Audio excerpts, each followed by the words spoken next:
Do you found the skeleton? How would you tell it's a dinosaur? You personally, how would you decide? Well, interesting question. I don't know. I'd have to do some research on this.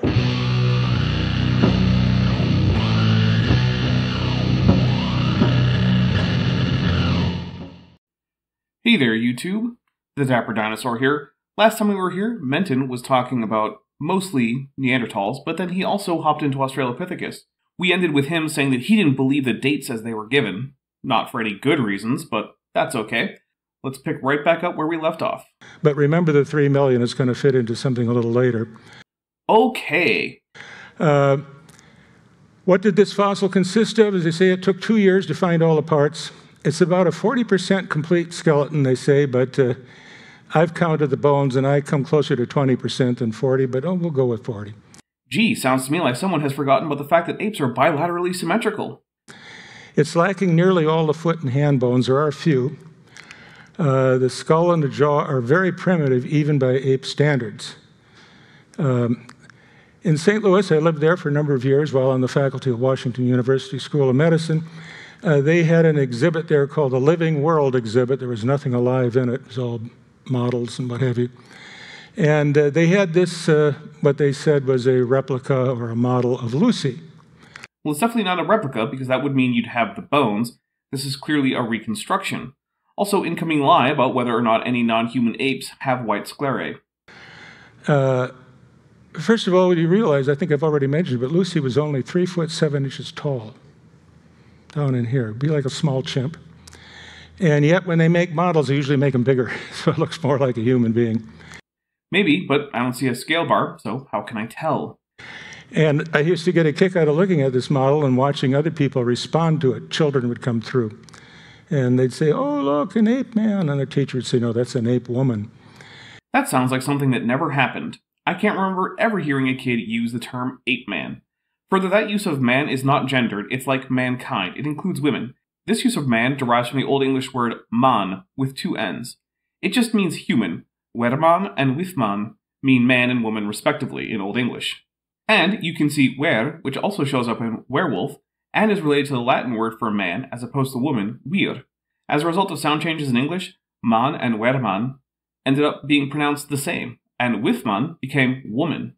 While in the early 21st century it is increasingly unpopular to use the word man in a gender-neutral context, this was not the case in the 19th century when the ideas that would be incorporated into the modern synthesis of evolutionary biology were first being bandied about.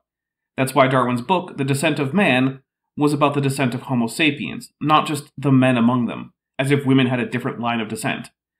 You can't simply look at a language synchronically as it is spoken now, and then apply that analysis to the past. That's why diachronic approaches to linguistics exist. Anyway, enough ranting about the development of the English language in terms of gendered terms for humans. It was basically an ape head, if you look at it. We're still ignoring the foramen magnum of Australopithecus. Fun times. On a human female body, albeit a very hairy one. Not really. The shape of the rib cage is different, the phalanges are more curved, and while I can't tell in this reconstruction, we know that while Australopithecus has the same 3 curves to the sole of the foot as the modern human, they were shaped differently. But yeah, I guess at a casual glance, if you don't pay attention to the anatomy, you know, like an anatomist might, then it basically looks like the body of a woman with hypertrichosis. What is human like? The trunk, the breast, the genitalia? Hey look, here's a picture of a female bonobo stretching. That's an animal that's far less like a human than Australopithecus afarensis, and yet it has a very human-looking body. To the point that I know people who find this picture of a wild animal doing wild animal things indecent on grounds of nudity. Now, I will say that the Lucy reconstruction is probably more human in terms of genitalia than many modern apes, and yes, that's speculative, but somehow I don't think that too many people are convinced of human evolution by staring at the crotch of a model of an ape in a museum. Also, if they were reconstructed more like chimp genitalia, it would be equally speculative. The arms and hands, the legs and feet, the posture and gait. All of which are minimally speculative, because we have other finds than just Lucy to base them on. And that's how they would have looked in life. I'm sorry that for some reason creationists don't like how human the postcranial skeleton of Australopithecus afarensis is, but that doesn't change it. It is how it is, and how it is extremely human. I mean, look at that pensive gaze that she has. Do you have any idea what she's doing? I don't know, probably the same thing as this pensive-looking real-life chimpanzee. She's thinking. You see how an artist can work something like that in? Thinking is kind of a big thing apes do, human and otherwise. And then look at this close-up of the skull. I'm going to give you one more feature that isn't something you're going to see in a bony fossil. The whites of the eyes. Do you see the white part of the eye up there? Called it. There are no apes that have a white sclera. Except for these that I found with a single Google search on the first page. Thanks for being such liars that you don't even think to check, young Earth creationists. And look, I know it's not like every last one of you, but hey, just like with the cops, if you want to convince me you're not a whole sack of dishonesty wrapped in a bow of scamming tied up with a knot of motivated reasoning, then work on cleaning house. Now I want to be fair, Peter from Paleologos indeed has called this lie out before, and he's a young Earth creationist. So some of them are trying, but he's still the only one I know of, so percentage-wise it's way over 99% who just don't care. Hey, if you happen to be a creationist, let me know in the comments how you feel about the fact that professional creationists keep making this very obviously wrong talking point one of their arguments that science is a liar sometimes. I won't change my mind on anything, regardless of the facts that are set out before me. Science is a liar sometimes. All humans have some shade of white sclera. So we don't see this in the fossil record. The eyeballs aren't preserved, just the orbits. Generally true, at least for vertebrates. But I get a kick out of how the artists always put some nice whites in the eye, and it gives you kind of a little message. Oh my goodness, human. While humans are unique in being the only apes where white sclera has essentially fixed in the population, this trait is not unique to humans and is found in all apes. Given that there's ample evidence of human evolution, this trait must have fixed at some point in the past. Where is impossible to say. Maybe it was at or before Australopithecus evolved. Maybe not. And look at those hands. They're just beautiful human hands in this model. The finger bones are nice and straight, just the way ours are. I'm not actually sure that's true. Those fingers are covered in a lot of soft tissue that obscures the actual shape of the underlying bone. The whole hand is a clearly human-like one. But research was done by a group, Sussman and Stern, in which they looked at the curvature of the fingers. We humans have straightish, not completely straight, but mostly straight fingers. I just want to point out that the curvature of fingers is a very plastic trait. Chimpanzees raised in captivity with little opportunity to climb have straighter fingers, and humans who spend a lot of time doing things like gymnastics have more curved fingers. It's not really a good way to determine relationships on its own, but it's a decent way to determine lifestyle. And apes have highly curved fingers because they're suspensory adapted to hang on limbs, okay? No, not okay, because as I just stated, it's highly variable, which also is seen in the graphic Menton used himself, where there was a wide range with much overlap. So what Stern and Sussman did is they compared this finger, this finger, this finger, and this finger with the fingers of Lucy. No, I say Lucy, there's more than one specimen of Australopithecus afarensis, so we can fill in missing bones from other specimens. The finger bones of Lucy are charted here as compared to living apes. These are living apes, the bonobo, the chimp, the gorilla, and then compared to human. And then this is Lucy down here, or an Australopithecine. The left means straight fingers, something in this area. Over here means highly curved. So as you go to the right, it's more curved. The data came out this way. Humans fell in that range where you see the little yellow bars. So curvature's in this range down here. And Lucy, or creatures like Lucy, not only have curved fingers, but for the most part, they were highly curved even compared to other living apes. Yep, Australopithecus can certainly still spend a lot of time in the trees and was well adapted to life in such trees. I don't know why this is a problem for human evolution. So this is not a human hand the way they show it. No one is saying that a non-human had human hands, even if some artist potentially made the fingers on such an animal too straight, and I'm not sure that happened either.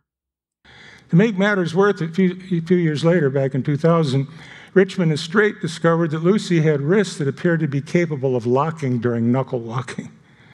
Too bad her skull, spine, knees, hip, overall limb proportions, and feet are all consistent with bipedalism. Let me be clear. It is biologically and biomechanically impossible for Lucy to be a knuckle walker. Australopithecus is as definitive a biped as a human is. There is no debate about this, and the only attempts to argue otherwise involve simply lying about Australopithecus anatomy. That's how you can tell a knuckle walker, not only from the knuckles itself, but the bones of the wrist can cluster together in a certain way that locks the wrist. If we tried to walk on our knuckles, we'd be down on our palms very quickly. We could walk flat on our hand maybe, but not like this. So it requires a very specialized wrist. Lucy appeared to have that. And so here at the Creation Museum, we made a model of Lucy. Ours is 3.5 feet tall. And it has arms that are too long and a hip that's the wrong shape, and feet that are the wrong shape. See? It's just actual lying. And we don't know what the hair looked like, but we think that's a fair guess. I agree. The hair is a fair guess. We show a hologram showing the humerus and the radius and ulna inside the arm, but we show her as a Knuckle Walker. Which is a demonstrably wrong reconstruction, which is why no one who actually publishes in paleoanthropology takes it seriously, including Todd Woods, a young Earth creationist. It's kind of funny. We had a bunch of pictures for a while down below here, and they were from museums all over the world that had produced models of Lucy. Were they taken out because it was awkward to have so many better and actually honest reconstructions visible with the AIG lie? And everyone was different. So we just told people if they didn't like ours, pick one. Well, yeah, any two reconstructions of the same paleotaxon will vary, because some of it will, of necessity, be speculative. And what about the feet? They show the feet being basically like hairy human feet. But Lucy didn't have feet like that, going back to Stern and Sussman. The curvature of human toes falls to the left on this graph, which means relatively straighter. And the curvature of the same toes for Lucy are further to the right, and if you'll notice, highly curved, even compared to ape standards, the blue in the middle, modern ape standards. Cool, but we still know from both ichnofossils like the Laetoli prints and actual preserved skeletal elements such as the foot of Dakika that in overall shape and function, the feet of Australopithecus were closer to those of modern humans, and by a lot, than to the feet of other extant apes. Well, it's fun to see what the popular literature does with all these evolutionary discoveries. There's a magazine called Discover, maybe you're familiar with it. Years ago, they had an issue called Hominid Walking, and it's supposed to tell us all about how humans learned to walk when they were still Australopithecines. The dark bones basically are based on the fossil itself, and the light areas are interpreted pieces. So you notice there was a piece missing out of the middle of the femur. What's interesting is the foot is absolutely human. Let's look at a higher power view of this. Notice the feet are entirely made up of imagination here. There's no brown in here. These are just fabricated feet. That's obviously depicting the actual Lucy find, not just all the known material from her species. But as Menton himself mentioned, we have other individuals from whom we can pull information, and that's what this is made from. And yes, we know based on the actual bones that Australopithecus had an inline big toe and foot arches like those of humans that allow and require upright locomotion. Based on just a few toes and what have you that have been found. Parts of all the toes have been found, and in some cases in articulation. This is not just speculative in the way Menton insinuates. Look at the hands. They got the hands right. It took until the year 1996 to get them right, but they got them right finally. And this is the way the Lucy skeleton would look if indeed it could walk in a bipedal manner. As it must, based on every relevant bit of anatomy, including the valgus knee, the shape of the pelvis, the position and angle of the foramen magnum, the shape of the lumbar vertebrae, the shape of the feet, and the proportions of limbs, all of which are exclusively consistent with bipedality as the mode of terrestrial locomotion. What about those feet? Why did they put human feet on Lucy when we know she didn't have feet like that? Other than perhaps having toe bones that are too straight, we actually know she did have feet like that. Well, it's all based on some footprints that are found at least 1,000 miles away. No, they're also based on actual bones. In Laetoli, Tanzania. And here's a picture of the footprints on the right. It was a long trail. It was discovered in 1972 by Mary Leakey, wife of Louis Leakey, both of them being anthropologists. Paleoanthropologists. Are creationists allergic to that word or something? And it was found in Laetoli, Tanzania, which, as they say, is a long, long ways from Africa, where Lucy was found. What continent is Tanzania in again? Oh, right, Africa. But anyway, many animals have extensive ranges that cover many thousands of miles. And yet they insist the creature like Lucy made these footprints. Well, the tracks are inconsistent with modern humans in terms of stratigraphic position, size, and biomechanics, but they're consistent for all of those things with Australopithecus. So yeah, that checks out. And to hammer that point home, they went down to Tole, Tanzania, hunted around in bone boxes of evolutionists and what have you, and found a couple of bones that they declared to be Lucy, or Australopithecus afarensis, and that's actually the type specimen for Lucy, not Lucy herself. So all kinds of efforts made to sell a story. That's literally just a complaint that the most famous specimen of Australopithecus afarensis isn't the type specimen. Who cares? That's not an argument about anything. That's just whining. This trail here is quite long. It is supposed to be 3.66 million years old. Remember, Lucy was 3 million. This is 366. So these dates mean nothing. I mean, they're arbitrary. They're not. They're extremely well supported. And when creationists tried their hardest to find reasons to reject radiometric dating in the RATE project, they failed miserably and had to invoke magic. Basically, physics mandates that radiometric dating works. So their conclusion was that physics must have just not worked in the past. Lucy's had dates all over the map. But Menton didn't really feel like sharing them. The trail is 73 feet long, and it consists of 20 larger footprints. We're not talking giant footprints. Footprints smaller than mine, but still pretty good size. Believed to be an adult. And you don't just have one footprint. You have the left-right stride, 20 of the larger footprints in a left-right stride, next to which are 27 smaller footprints.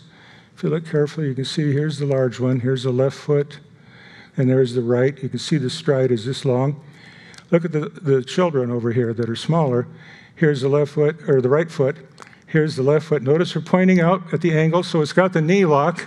See how you can use this kind of information to critique things like this? I know there's a knee lock there. Wow, the knee must have been valgus. You know, like the knee of Australopithecus afarensis. The toe is pointing out, and indistinguishable from modern human feet. Oh hey, those tracks are indistinguishable from human tracks, huh? Well, here's Dapper from the past to address that. Nope, Lucy was known almost immediately after being found to be bipedal. Although not exactly how good at being bipedal she was. The Laetoli footprints we're being shown weren't discovered for another few years. Plus, the Laetoli footprints are in fact not identical to modern human footprints. For one thing, they're small. For another thing, they are considerably more flat-footed than modern human footprints. But hey, don't believe me, check out Raiklin et al. 2010, which is linked in the description, and which has some really neat 3D analysis of the footprints compared to other footprints, including those of modern humans, which allows a careful analysis of the biomechanics, which shows that while the animals that made the track certainly walked in a very similar fashion to modern humans, it was not identical. And the thing is, I could have picked dozens of papers that all have a similar conclusion. The Laetoli footprints are human-like, and enough so to fool a layperson into thinking they just are Homo sapiens tracks. But closer examination shows interesting differences, which incidentally makes the tracks intermediate between humans and other apes who sometimes will walk on only 2 feet. I heard Mary Leakey give a lecture on this shortly after she found it. She gave a lecture at Washington University, and she just didn't know how to explain this at all. These were way too early to have modern human feet. They're not even as old as Ardipithecus, another bipedal ape. She was not convinced that Lucy made footprints like this. It was some other creature not yet found that would be appropriate for 3.66 million years old, 3.66. Be pretty ape-like according to evolutionists at that point. Yes, in that all hominins are apes. This is the foot of Dakika child, a juvenile Australopithecus afarensis. Fun how the bones are all in a row, isn't it? It looks a lot like the kind of foot that would be able to make the Laetoli footprints. But obviously modern-type human feet. The child increased stride to keep up with the bigger individual. What's really amazing, let's blow this up a little bit, one of these feet. Here's one of the footprints. On top of each of the big footprints is an even smaller footprint. So it appears to have been 2 children walking with an adult. The middle, or the bigger of the 2 children was increasing its stride to keep up, and the other child appeared to be stepping in the footprints of the adult. And Mary was generally puzzled by this, Mary Leakey. She said she just couldn't explain it. She mentioned that children do walk in their elders' footprints, but of course she doesn't want to believe that it's a human at all. But all of the features of a human footprint are here. Funny, because White and Sua 1987 is a meta-analysis of the then-existing literature on Laetoli, and while they note that there was not yet a consensus about the prints, every single author in the field had noticed they were not anatomically consistent with an identification of Homo sapiens. Weird that, isn't it? Again, there's a link to the sources in the description. The big toe goes out and is in line with the rest of the foot, and then the small toes cling to the ground here, and there's a well-developed arch in this area right here, not flat feet by any means. And when we walk, the weight is distributed like this. It starts at the heel, goes on the outside of the foot, this is a right foot, and then it has a transverse arch. The weight goes over to the inner part of the foot, and we push off with our big toe. So with Lucy, we not only have human-shaped feet, we have the human stride. Yeah, hence why her genus is seen as related more closely to humans than other apes. Thanks for making my point for me, anatomy man. I believe that the fossil footprints have nothing to do with Lucy. Weird how you just said the opposite then. That they're human, 100% human. This time, Raiklen et al. 2008. Of course, there's a link in the description. Raiklen and company concluded that in order to get reasonable walking speeds, certain aspects of the gait had to have similarities to chimpanzee bipedal gaits, meaning that the footprints are, once again, not simply modern human prints. How about Hatala et al. 2016, which concluded the prints were made by something that was more similar to a human, but still significantly different from either human or modern chimpanzee? How about we take a look at Tuttle et al. 1991, who show that while there is some overlap in proportion with always unshot human footprints, the footprints fall outside the range of human footprints for the most part, and indeed are intermediate. Weird how Meldrum et al. 2011 reports that the Laetoli footprints reveal some mid-foot flexibility and a different arch structure to that of modern humans. Of course, link is in the description. Probably from the time of the flood. Not according to the AIG geology bigwig. All of the Cenozoic is post-flood according to AIG, and this is really high up in the Cenozoic. And that nobody's ever seen a footprint of Lucy, not ever. Yay for question begging. In case you're confused, this is ape feet versus human feet. And here's the foot of Australopithecus showing an inline big toe. Fun times. Well, there's so many things I could get into here. Let's talk about the hips. Yeah, we wouldn't want to talk about the fact that the knee of Lucy is obviously valgus. Lucy has ape hips, and what's the difference between ape hips and human hips, and why is that important? Nothing. Human hips are ape hips. The question is, does Lucy have biped or quadruped hips? And the answer is definitively biped. The left is the human hip bone, the whole group that we call the pelvis. You can see the bones that are underneath our belt here, the ilia. They are right here. And notice the difference between an ape on the left and a human on the right. The iliac blades of the human, instead of sticking out like this, wrap around the side. They come more than 180 degrees. They actually start to turn in. And you can see that in this model up here. His hip bones wrap around. In an ape, they would stick straight out. In a quadrupedal ape. Both sides. Why is that important? Locomotion. If you have ape hips, you cannot walk the way a human walks.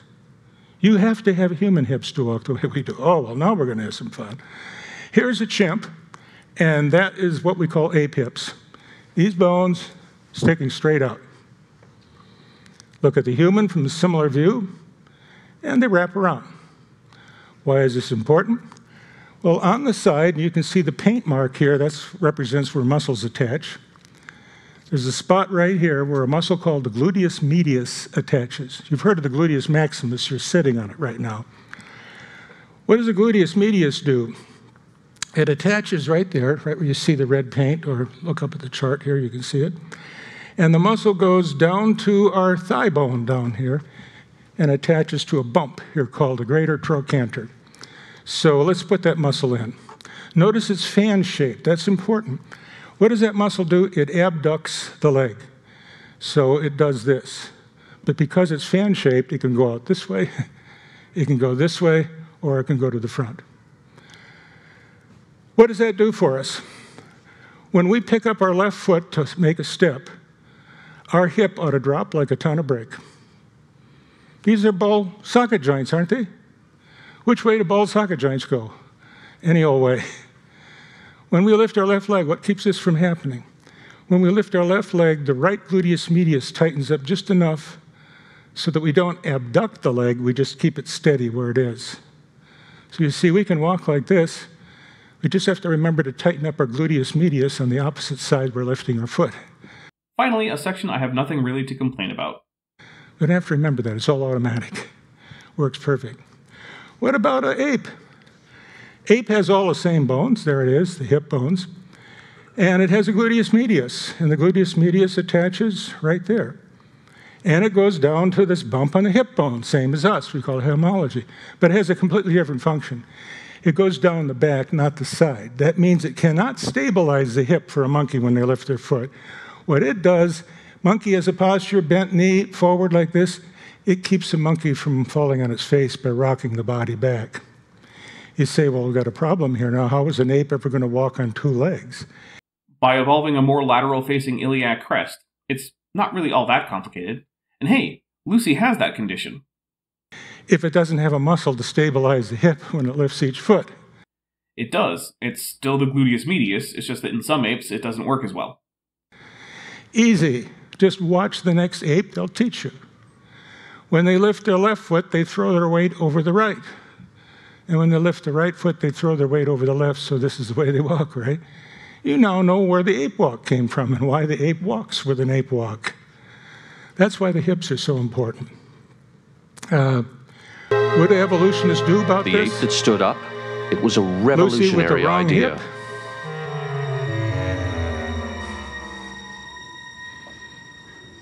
We needed Owen Lovejoy's expertise again, because the evidence wasn't quite adding up.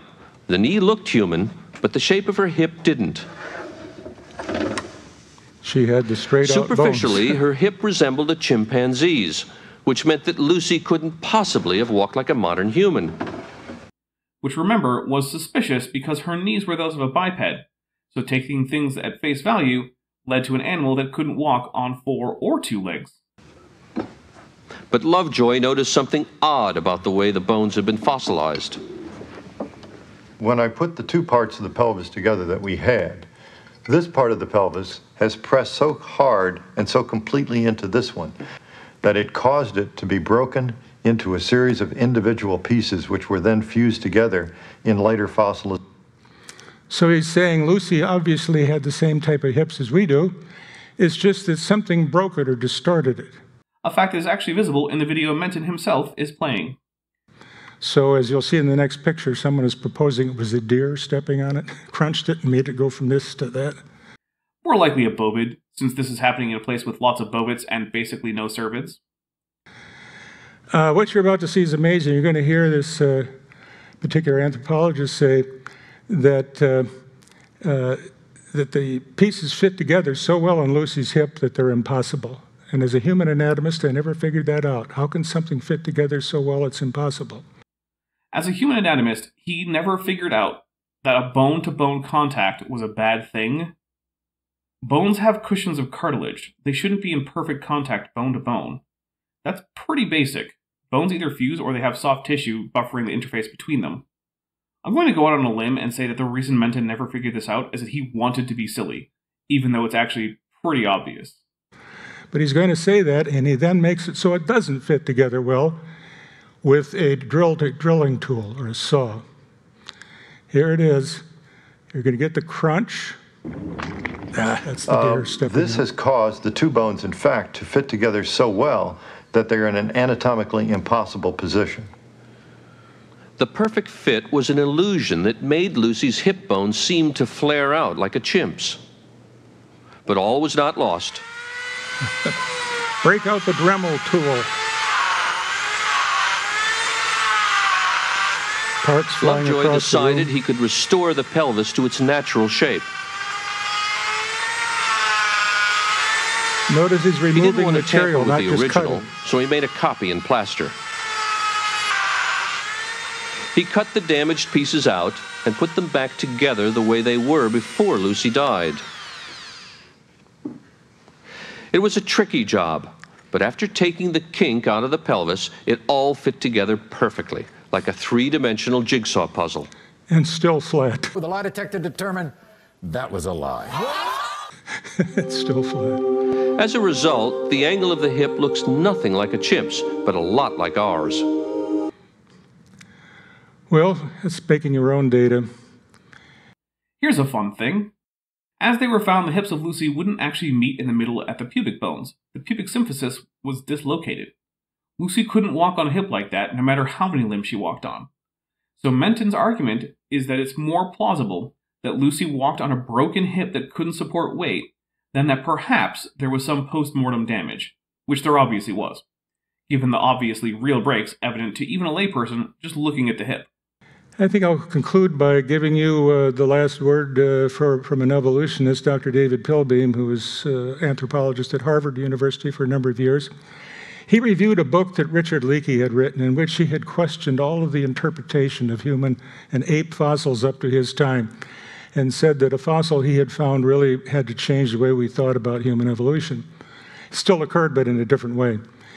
And after reading this book, this was part of Pilbeam's review.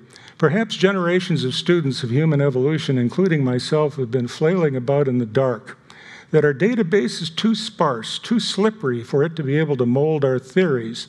Rather, the theories are more statements about us and ideology than about the past. Paleoanthropology, oh, this is interesting, it reveals more about how humans view themselves than it does about how humans came about. But that's heresy. Hey, maybe that was a fair take 45 years ago, but like most sciences, paleoanthropology has come a long way. I frankly don't care what Pilbeam or Leakey said in the 1970s. Heresy to an evolutionist. Why is this whole issue important to a creationist? First of all, we want to be true to God's word and take him just the way he speaks to us in Scripture. But it has some profound implications. Okay, I couldn't possibly care less about his theological justifications. Basically, all he says is that if humans evolved, then there's no God setting moral rules. That's dumb, as evidenced by the majority of theists who think that there's a God with something to say about morality, and that evolution exists. And hey, that's it. I honestly hope it's the last time I cover David Menton. He was boring, he was a liar, and I frankly get very frustrated with his talks. Anyway, I hope you enjoyed this video, and if you did, hit the like button. If you didn't, tell me what you didn't like in the comments and hit the dislike button. Either way, I hope you hit the subscribe button and use the bell icon to turn on all notifications so you're always alerted when I have new content. I'm the Dapper Dinosaur.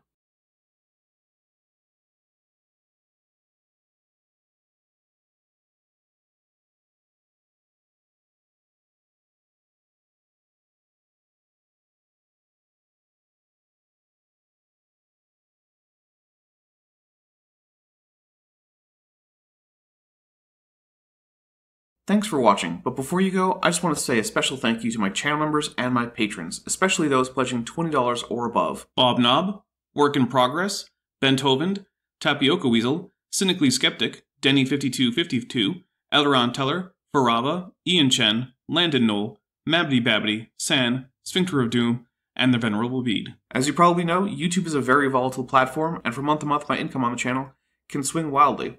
But the people you see on screen are directly supporting so that I don't have to worry too much about that, and the channel can keep going as it is, and perhaps even improving. If you'd like to join this team, there are links below to join the channel or in the description to join the Patreon. The Patreon starts as low as $1 a month, and the channel memberships start as low as $1.99 a month. On Patreon, you can even get a discount for pledging annually. If you do decide to pledge, you'll get access to an exclusive Discord server just for channel supporters, as well as early access to all of my pre-recorded videos, often up to 2 months in advance. Higher tiers will unlock even better perks. Now, if an annual or monthly pledge isn't right for you, but you still want to support the channel, there is a merch store down in the description, as well as an Amazon wishlist, just for me. And if financial support isn't something you can or want to do, then if you still want to help out the channel, please just like and share these videos and make sure you comment on them. It really helps the channel out. Thanks again for watching.